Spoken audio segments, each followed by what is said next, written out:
It's Brainwash with Dr. Tom and Guitar Picks with Paul Hunneman, the Rolling Stones' Street Fighting Man. Oh, yeah. You know, not a lot of people know this about the song, but it was actually recorded.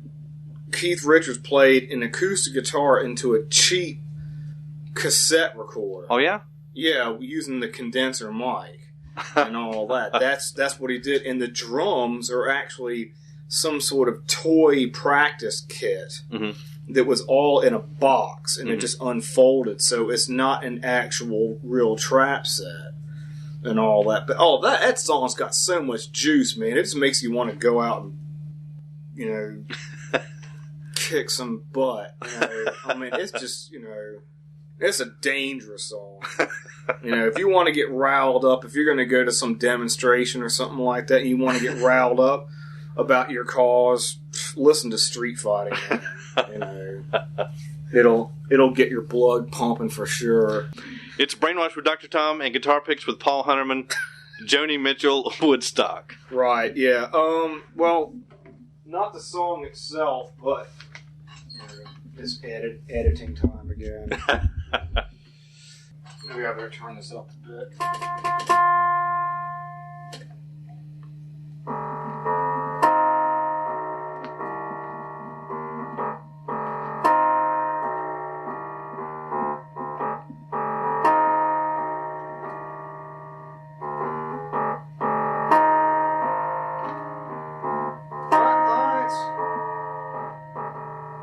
Okay. It's the song. She wrote the song Woodstock, and it was better known done by Crosby, Stills, Nash and Young. But it just the electric piano influence I really picked up on. I wrote a song called Mon Ami. This would have been the same style.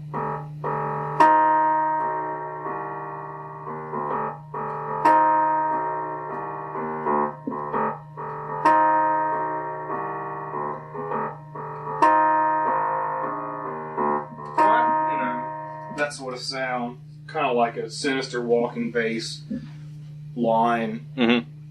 That could be a name for a band too. The Sinister Walking Bass. Okay, walking bass. The lead singer comes out in this big Elvis-like fish costume thing. You know, it's a Brainwash with Dr. Tom and Guitar Picks with Paul Hunneman. Rush Hemispheres. Yeah. It actually took me a little while to get into them, because when I first heard them back in the mid-'70s, I guess they seemed to be a bit kind of like a poor man's Yes or something like that. But I mean, by the time they got to things like Permanent Ways, I was just like, oh my God, these guys have definitely got something serious going, especially a song like Free Will. My God, you know, just listen to it. Hemispheres is great. I really think that's where they really started to come into their own in writing style. And what's amazing is that they had done Farewell to Kings like 6 months before that. So how did they manage to find the time to be able to create that masterpiece in such a short time? And of course, it was the Alex Lifeson had discovered the chorus pedal. And he was using that with an electric 12-string and all that. The playing, every single phrase, when they go through... See, Neil Peart writes all the lyrics, and so he arranges his drumming around the syncopation of the lyrics. Yeah. You'd have to listen to it, but every time they go through a particular phrase, it's always phrased differently than it was the last time. They don't repeat it in quite the same way, but the playing on that was when they really clicked, all three of them. And I think that's one of the things that has made Rush work so well over the years. It's just three people. You know, it's the chemistry of it. You know, it's unlike anything else. They're tighter than Yes were. Although, I mean, Yes is like one of my favorite bands, but I think that they were actually tighter. So, Hemispheres. It's Brainwashed with Dr. Tom and Guitar Picks with Paul Hunneman. The Who, My Generation. Okay. the live version of it, which is on a record called Live at Leeds. That is just some of the most aggressive hard rock you'll ever hear. It's vicious, but it's dynamic as well. It's rock and roll, man. It's poetry in motion, you know. And you got Keith Moon just going insane behind the drums and all that. I mean, some drummers don't really like Keith Moon, but one thing I always say about him is that when you hear him, you know it's him. Yeah. It's got just personality all over it. It's majestic and ridiculous at the same time.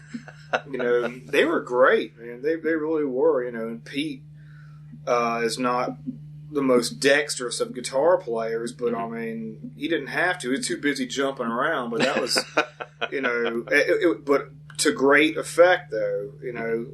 I think he probably must have felt that it wasn't a good gig unless he walked away from it like having hurt himself or something. And I've done a few Pete Townsend windmills on stage at the time and walked away bleeding and all that. One time when I was like 17, 18 years old, I whacked my guitar so hard that I ripped my index fingernail totally off, and I was bleeding all over the guitar, and people in the audience were horrified.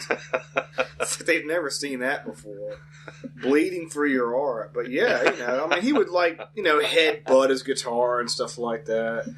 And my generation, if you ever see The Kids Are All Right, that's where you get to see it. They do that in that other song, Young Man Blues. Just vicious stuff. Okay, it's Brainwashed with Dr. Tom, guitar picks with Paul Hunneman, Sweet, Sweet F.A. Oh, okay. Another group that has been forgotten, but they're like the glam metal group. Yeah, I mean, they're just one of those groups that I got into when I was like 14 years old, 13, 14. Used to hear them on AM radio. They're known mainly for their silly songs, but they were actually... they would put out like a record like Desolation Boulevard. Side one would be all cover songs that the producer got them to do. And so they could have some hit singles and all that. And then the side two would be all like their more bombastic metal stuff and all. And they were another really vicious group. It's their biggest hit was Fox on the Run, and they wrote that. So it was kind of like they sort of proved to their producer that they could write hits on their own, but I guess probably one of their best known songs is Little Willie. Let's see. Oh, this is ridiculous. This is another ridiculous song.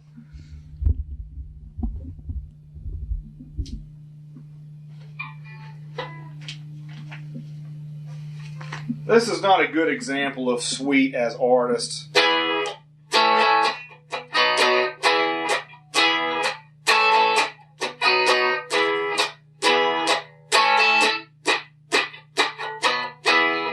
That's Little Willie. What a title for a song, Little Willie.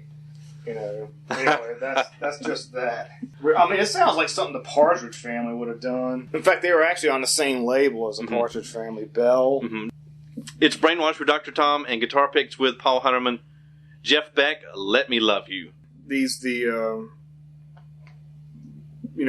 of the original Yardbirds and all that. They were actually sort of the prototype hard rock band before Zeppelin, actually.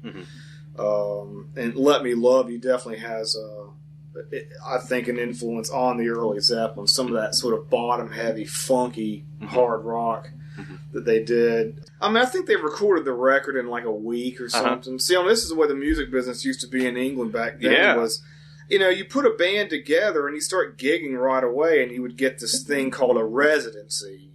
Which is a steady gig at a place like the Marquee or the Ricky Tick Club or the Cavern or whatever. And, you'd play Tuesday nights for, 3 months in a row, get a record contract, and they said, okay, boys, you've got to make a record. Here's £500. You've got 3 days in the studio, chop.